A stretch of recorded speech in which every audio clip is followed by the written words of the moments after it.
Good morning, all of you. Today we are going to start a new chapter, that is chapter number 4.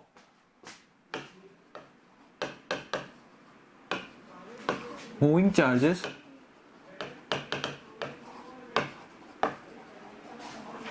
and magnetism. Moving charges and magnetism. समझते हैं पहले कि इस chapter का मतलब क्या है, इस चैप्टर में हम क्या पढ़ेंगे और किन किन फिनोमेना के हम एनालिसिस करेंगे. So first thing is moving charges. देखिए ये यहां से जो आपका सेक्शन है वो इलेक्ट्रोडायनेमिक्स से स्टार्ट हो जाता है. अब तक जो हम पढ़ रहे थे वो पढ़ रहे थे इलेक्ट्रोस्टैटिक्स. इलेक्ट्रोस्टैटिक्स का मतलब क्या था?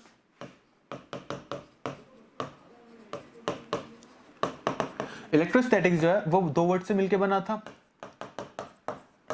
Electro plus statics. इलेक्ट्रो का मतलब था चार्ज, स्टैटिक्स का मतलब था रेस्ट पोजीशन. सो अब तक हमने जितनी भी फिनोमिना, जितनी भी कैरेक्टरिस्टिक्स को स्टडी किया, उन सब में एक चीज कॉमन थी कि चार्ज जो है वो रेस्ट पोजीशन पे था. चार्ज जो है वो रेस्ट पोजीशन पे था. उससे रिलेटेड जितनी भी, जैसे इलेक्ट्रिक फील्ड है, इलेक्ट्रिक फोर्स है, KQ/R स्क्वायर है, इलेक्ट्रिक पोटेंशियल है, तो ये सारी की सारी चीजें हमने किस में पढ़ी थी? इलेक्ट्रोस्टैटिक्स में पढ़ी थी, जहां पे चार्ज जो है वो रेस्ट पोजीशन में था. अब चैप्टर नंबर 4 जो है यहां से आपकी स्टार्ट होती है next unit, that is electrodynamic. Chapter number 4 से स्टार्ट होता है हमारा इलेक्ट्रोडायनेमिक्स.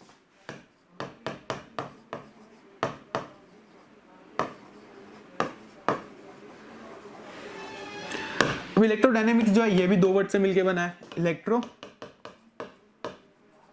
Plus dynamics. इलेक्ट्रो का मतलब same as charge and dynamics का मतलब इन मोशन.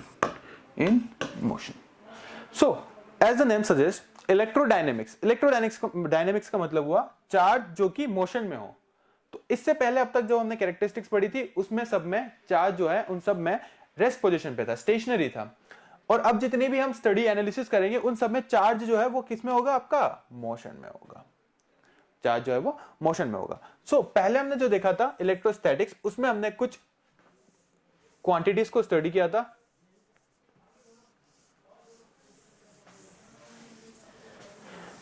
जैसे कि मान लीजिए हमारे यहां पे कोई चार्ज प्लेस्ड है, प्लस Q चार्ज, तो इससे इलेक्ट्रिक फील्ड जो है वो बाहर की तरफ radially coming outward from the positive charge. That is what we have studied in our previous lectures. What if there is another charge, that is negative Q charge? Then the electric field comes inward, radially inward to the negative charge.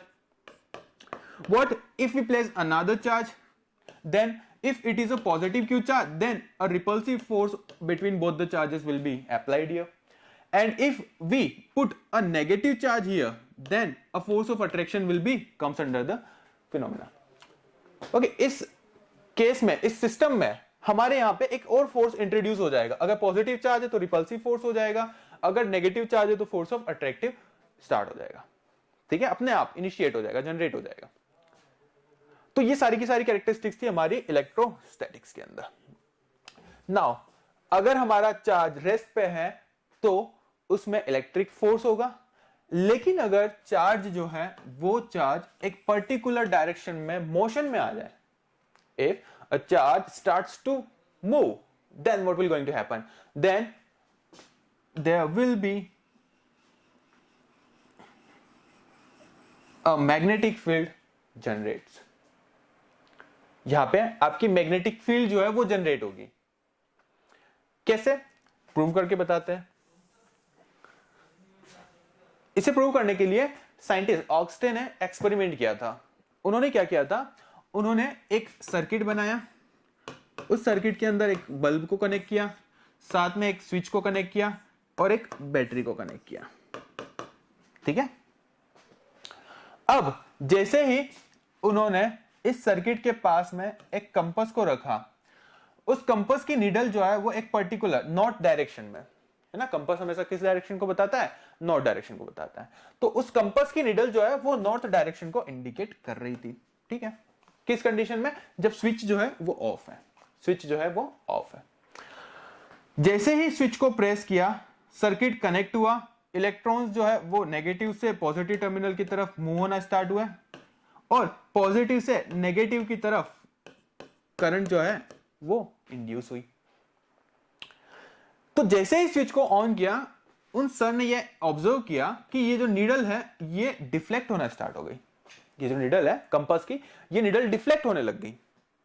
तो वो आश्चर्य में आ गए कि ऐसा क्यों, और bulb जो है वो ग्लो करने लग गया, बल्ब जो है वो ग्लो करने लग गया। ठीक है, चलिए ठीक है, उन्होंने एक्सपेरिमेंट किया। फिर उन्होंने क्या किया कि कुछ और डिफरेंट कॉम्बिनेशंस को इसमें ट्राई किया।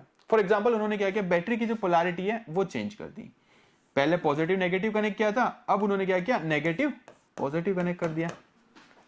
तो जैसे ही बैटरी की पोलैरिटी अपोजिट की, उन्होंने क्या ऑब्जर्व किया, उन्होंने ऑब्जर्व किया कि direction of deflection of needle also opposite, the direction of indication of needle also changes.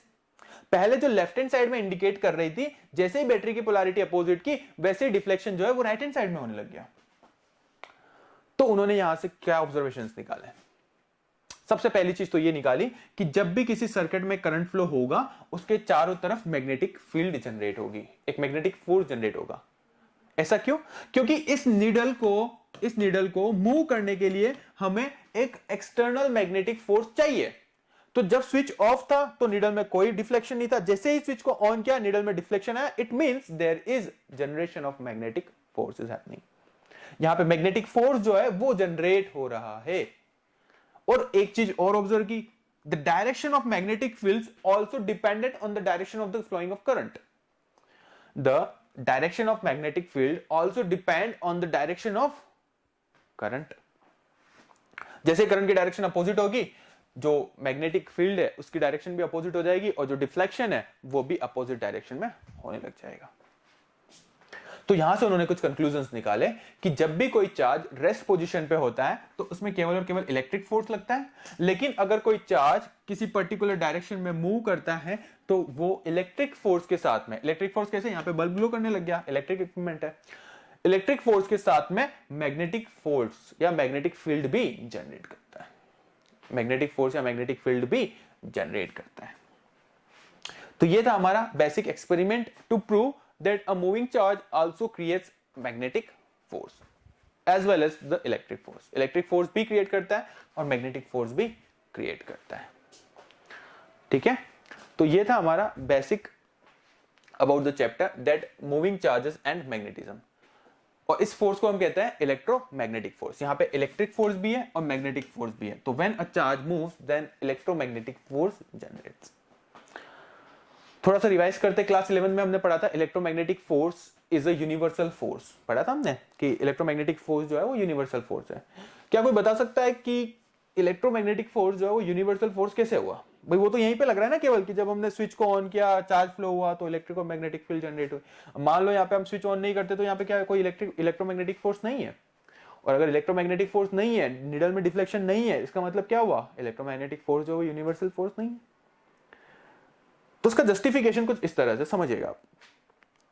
यहां पे जितने भी इक्विपमेंट्स है वो सारे के सारे किससे मिलके बने हैं हमारे, वो सारे के सारे मिलके बने हैं एटम्स से। और एटम्स में क्या होता है हमारा, न्यूक्लियस के अंदर प्रोटॉन्स एंड न्यूट्रॉन्स होते हैं, न्यूक्लियस के अंदर प्रोटॉन्स एंड न्यूट्रॉन्स होते हैं। उनके चारों तरफ अपने अपने ऑर्बिट में इलेक्ट्रॉन्स क्या करते हैं, रिवॉल्व करते हैं। अब इलेक्ट्रॉन क्या है आपका, चार्ज पार्टिकल है। जब कोई चार्ज पार्टिकल मूव करेगा तो क्या वो इलेक्ट्रिक के साथ में मैग्नेटिक फील्ड भी जनरेट करेगा, एक मैग्नेटिक इफेक्ट भी जनरेट करेगा। और सारे के सारे एटम्स में इलेक्ट्रॉन्स क्या करते हैं, रिवॉल्व करते हैं। इसका मतलब क्या हो गया, सारे के सारे एटम्स जो है वो इनडायरेक्टली इलेक्ट्रोमैग्नेटिक फोर्स को जस्टिफाई करते हैं, इलेक्ट्रोमैग्नेटिक फोर्स को जस्टिफाई करते हैं। That is the reason why electromagnetic force is a universal force. Is it clear to everyone?